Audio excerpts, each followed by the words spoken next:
we got Sonic and the Secret Rings, also known as, we know what they are, it isn't really secret now, isn't it? The Sonic Storybook series. Of course, only 2 games, and then we immediately stopped, so yeah, there's that. Now, in my opinion, I think Black Knight is the better of the 2, and I think Black Knight is a good game, we can agree on that. But today, we're talking about the Secret Rings, which is kind of the opposite of good.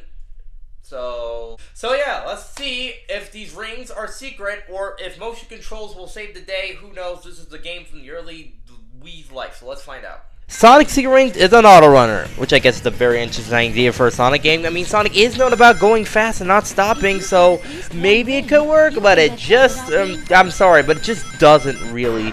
I mean, considering it's an auto runner, okay?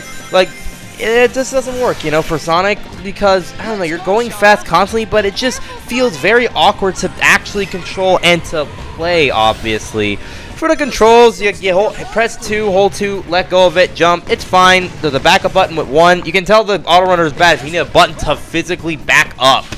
But like everything else is done with some motion of shaking the Wii remote in some way. This was the Wii's early life after all. Every game had to have some form of motion controls whether you really wanted it or not. But look, this is Nintendo. They're going to make it always motion control based whether you really need it or not. But in no ways, it just doesn't work. And now with the level design. Once again, it's like okay, alright? Like, could be better, could be worse, but it could be something else. I mean, most of the levels just blend together. It's like I'm playing the exact same level, like different missions, but on the same level with barely any changes. And I either go to the main stories, a crap ton of side content, or a boss. Just, it's so inconsistent in how the pacing of the game goes. It's kind of hard to tell what's going to press you forward or what isn't. And the bosses sure do exist. They're not good, but they're not bad, but they just kind of exist, so there's that. And the final boss is also like all the other bosses, where it's just okay. Thanks for the really cool graphic effects and music, but nothing else is saving these, I'm sorry. And yeah, this is a weird thing. Why can I only have like a certain number of rings per stage? Unlike every other Sonic game, I can have as many rings as I want. Not in Secret Rings, it's just a select number.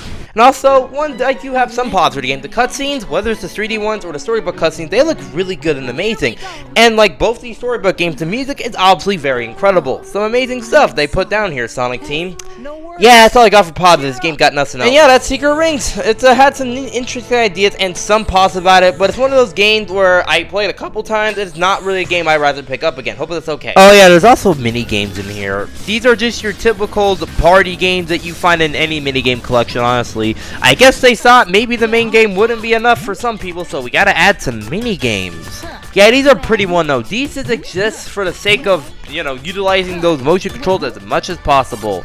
They're kind of one-note, and that's basically it. And that was more Secret Rings. Once again, the ideas and a lot of the other things are great, like the music and the cutscenes, but most of the game, this is one of those games I just don't really see myself replaying in the future at all. Hope that's okay with everyone.